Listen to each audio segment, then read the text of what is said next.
اسلام ہم تک پہنچا، شریعت ہم تک پہنچی. آج دین کے ٹھیکیدار کہتے ہو اپنے آپ کو، دین کے نام پر لوگوں کو بانٹتے ہو، دین کے نام پر قوم کو لڑاتے ہو. یہ سب بند کرنے کی ضرورت ہے. سیرت اور اطوار اور اخلاق پیدا کیجئے پروفیٹ محمد صلی اللہ علیہ وسلم کی، جنہوں نے اپنے جانی دشمن کو بھی معاف کر دیا تھا. اپنے جانی دشمن کو معاف کر دیا تھا انہوں نے. کوئی غلطی ہو جائے کسی سے تو you should to explain, investigate, and you have to remove and you have to find out what is the reality, what is the truth of this news and خبر. نہیں جناب، کوئی بھی کسی کے اوپر لان تان کرنے سے پہلے اس کا ایکسپلین ہونے چاہیے، اس کی انکوائری ہونی چاہیے. اتنے آسانی سے بند مت کیجیے. آپ کسی فیکٹری پر عبداللہ سالم اگر کیچڑ اچھالتا ہے، الزام لگاتا ہے، تو یہ کسی اسلام پر، مسلمان پر نہیں ہوتا ہے، بلکہ وہ الزام، وہ بہتان ہمارے دھرم اور شریعت کے اوپر لگتا ہے. بہت آسان ہم سمجھتے، بہت دقت پریشانی کے ساتھ، قربانیوں کے بعد ہم تک یہ ہماری شریعت پہنچی ہے. نبی پاک علیہ السلام کا نام، صحابہ کرام کا نام قرآن و سنت میں یوں ہی زندہ نہیں ہے. ام حسبتم ان تدخلوا الجنہ ولما یأتکم مثل الذین خلوا من قبل مستهم البأساء والضراء وزلزلوا حتى يقول الرسول متى نصر اللہ. خون بس ایک ڈیوٹی نبھا رہے ہیں جی، بس ہم مسلمان ہیں. اسلام کی کوئی خوبی، شریعت کا کوئی پیغام ہمارے 24 گھنٹے کی زندگی کے اندر بہت مشکل سے نظر آتا. ہم اخلاق کے، حسن اخلاق کے اس کھائی میں گر چکے ہیں جہاں سے نکلنا مجھے تو لگتا ہے کہ کم سے کم 50 سال 100 سال کی ضرورت ہے، محنت کی ضرورت ہے.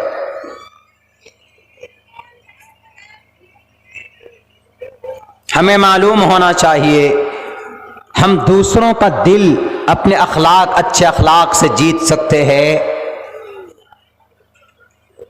دوسرے دشمنوں کو ہم قائل عمدہ اخلاق کے ذریعے سے ہم کر سکتے ہیں، باقی کسی اور طریقے سے ہم نہیں کر سکتے. کیونکہ یہ method, and this was the method the prophet used to among the people.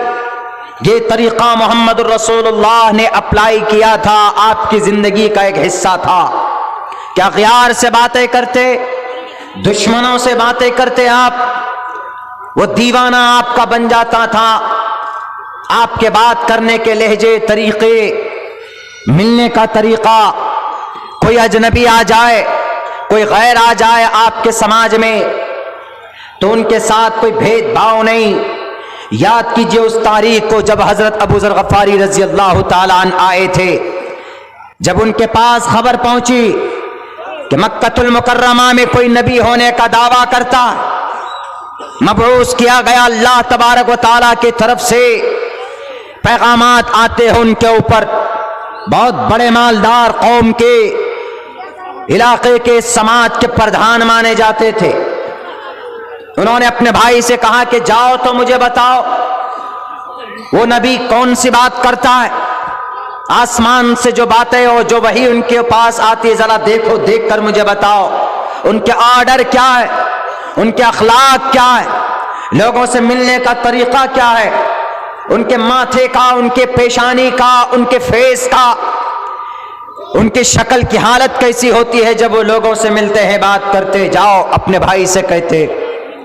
ملک شام اور مکہ کے درمیان ایک راستہ، قبیلہ غفار پڑتا ہے، اس قبیلے کے تھے. انہوں نے اپنے بھائی کو بھیجا کہ جاؤ مکہ یہ سب چیز دیکھ کر کے آؤ.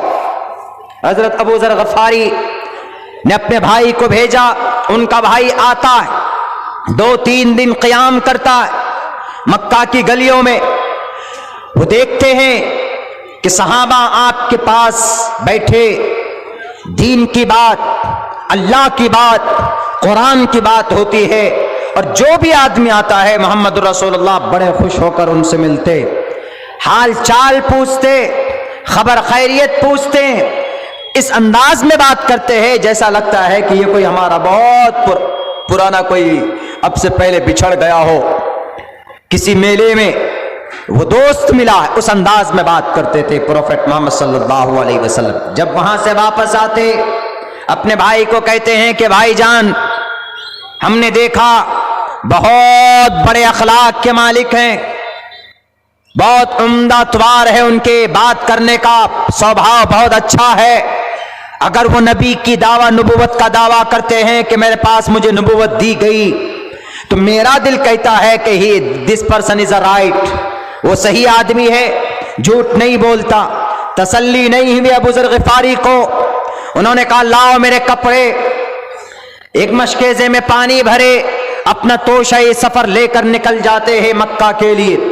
سفر کر کے پہنچتے ہیں، شام کا وقت ہے، کسی سے پوچھا نہیں کہ نبی آخر الزماں کہاں پر ہے، محمد رسول اللہ کہاں پر ہے، ڈر سے کہیں پٹائی نہ ہو جائے، ٹھکائی نہ ہو جائے۔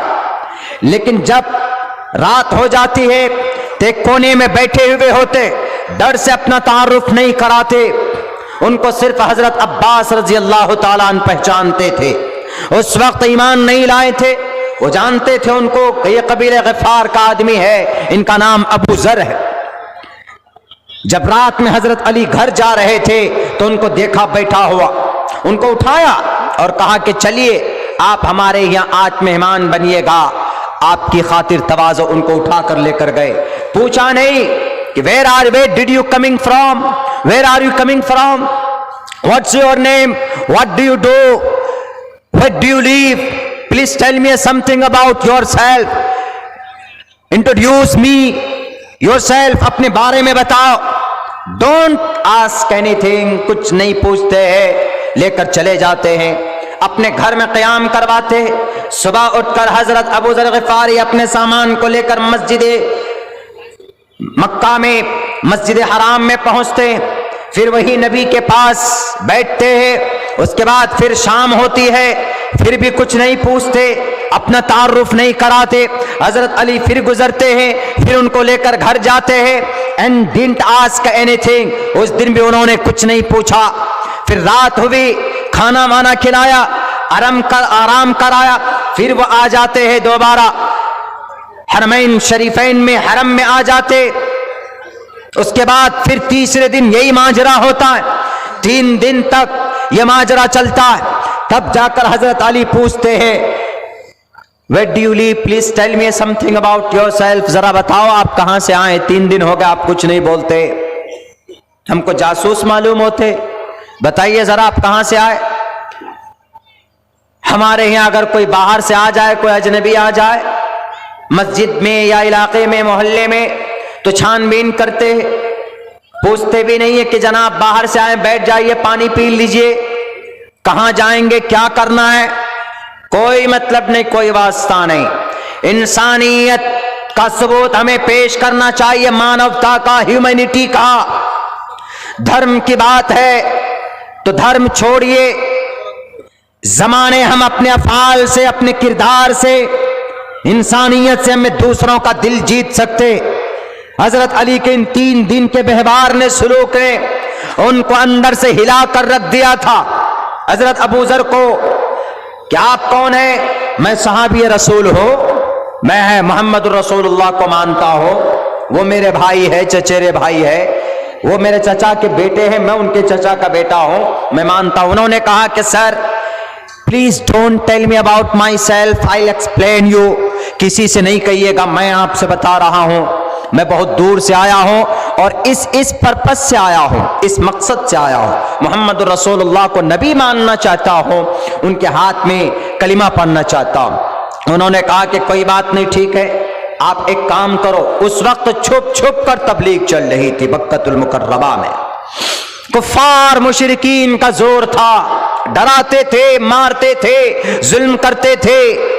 بڑی محنت اور مشقت کے بعد یہ دین ہم تک پہنچا ہے۔ اب بہت لوگ بڑی آسانی کے ساتھ بدنام کرنے میں لگے ہوئے، اپنے نام کے شہرت کے لیے اور اپنے آپ کو چمکانے کے لیے الزامات کے بہتان اور بارشیں کر دیتے۔ بڑی محنت کے ساتھ یہ سچا دین اور یہ